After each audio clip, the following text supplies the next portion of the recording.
Espiritismo, o terceiro consolador prometido. Mas que? Consolador prometido? Que história é essa? Que negócio é esse? Vocês já devem ter ouvido ou lido em algum lugar falando de Consolador Prometido. E também devem ter lido ou na Bíblia ou ouvido alguém falar sobre Messias. Consolador Prometido e Messias são a mesma ideia.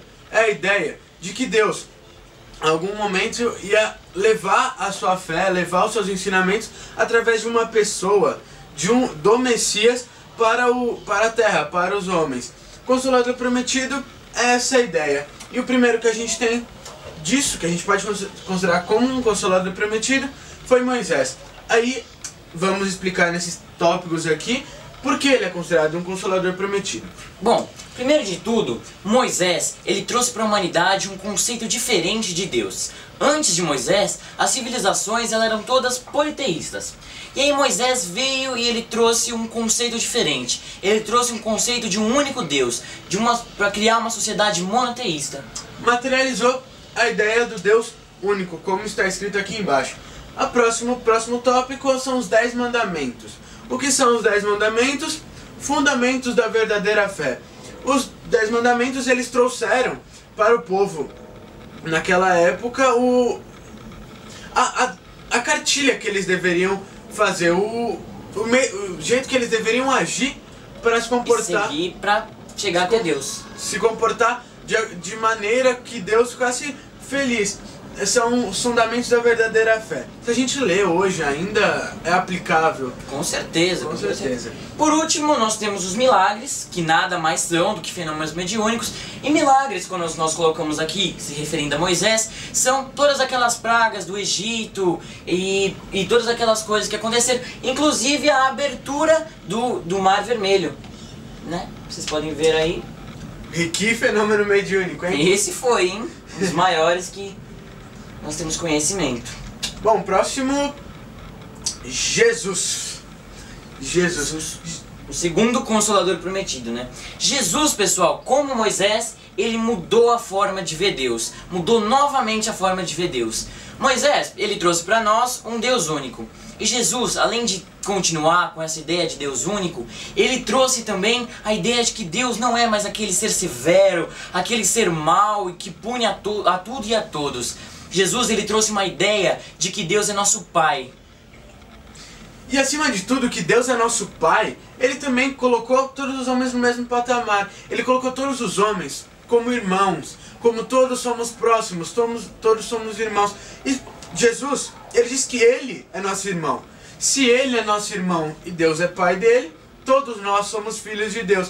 E Deus, quando ele trouxe pra gente o amor, Deus como Pai, ele trouxe o conceito de amor, como Deus ama a gente de uma maneira muito especial. E se todos nós somos seus filhos, nós temos que amar a Deus da mesma forma que Ele nos ama. Nós temos que tratá-lo como Pai. Temos que ser filhos de Deus, verdadeiros filhos de Deus.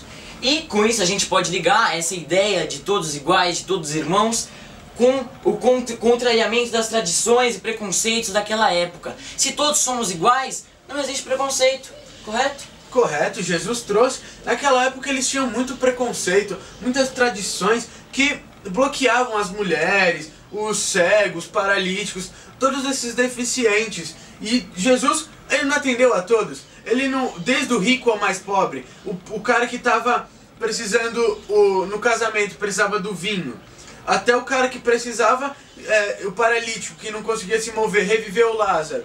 São os fenômenos mediúnicos de Jesus, os milagres, atendem a todo mundo. Coloca todos os homens no mesmo patamar e contrariam essas tradições e preconceitos que não são muito que se a gente vê hoje, não são muito legais da época. Muitos desses preconceitos vieram de uma interpretação de forma errada das leis de Moisés. Porque naquela época eles não estavam tão evoluídos e não tinham capacidade de compreender a essência do que Moisés estava passando. Bom, continuando Jesus, aqui Jesus deixou para nós o Evangelho, né? Jesus deixou a Bíblia, que foi escrita por todos os seus apóstolos, né? Todos, não, quase todos os seus apóstolos. E deixou para nós o Evangelho, que é o exemplo maior que nós devemos ler, sim, devemos seguir. Porque Jesus ele não deixou pra gente, pra pessoal naquela época, a história de vida dele, o exemplo de vida dele. Mas ele fez questão de deixar o evangelho para trazer esse exemplo de vida escrito. Não passar de boca a boca, mas escrito para nós hoje. E se nós lermos a Bíblia hoje, todas as passagens a gente consegue interpretar para nossa vida nesse momento completo. A Bíblia, o Novo Testamento, conta a história de Jesus, né? E nós podemos pegar que ele serviu de exemplo maior em cada momento de sua vida. Cada momento da vida de Jesus foi um momento de exemplo, um momento de ensinamento, um momento de amor, de transmissão, de tudo. Humildade e amor, principalmente. De tudo que é de bom, né? Pode. Bom, a próximo pregou, divulgou e nos trouxe o amor. Ele trouxe esse conceito de amor, de amar a Deus sobre todas as coisas e ao próximo como a ti mesmo. Aliás, isso é um dos mandamentos que Moisés deixou escrito e Jesus veio para complementar isso e mostrar isso na prática. Sim, ele veio explicar esse conceito de amor, trazer esse conceito de amor que a gente, até hoje, é bastante difícil da gente sentir esse amor, da gente entender esse amor. E Jesus, ele tá aí de exemplo, para mostrar todo o amor que ele tinha pela gente, por causa disso ele sofreu tanto. E todo o resto. Todas as passagens de Jesus, todas têm tudo que ele nos deixou, né? Tudo tem ensinamento. Não passou e vai sempre existir. Isso aí. Se a gente analisar cada passagem, a gente vai encontrar alguma coisa de positiva que vai usar para nossa vida, que a gente deveria fazer para ser verdadeiros filhos de Deus. Próximo. Aí nós temos uma imagem de Jesus. Muitas pessoas veem Jesus naquele sofrimento, mas Jesus também foi um cara muito extrovertido, foi um cara muito solto na hora dos seus sermões, quando ele estava falando com as pessoas, sempre contando as parábolas de uma forma bastante dinâmica. E esse aqui é claro que é uma brincadeirinha que a gente fez, uma imagem legalzinha, mas uma representação de Jesus diferente. Nós devemos lembrar também, né, que Jesus mostrava que nós devemos ser felizes, devemos ser alegres.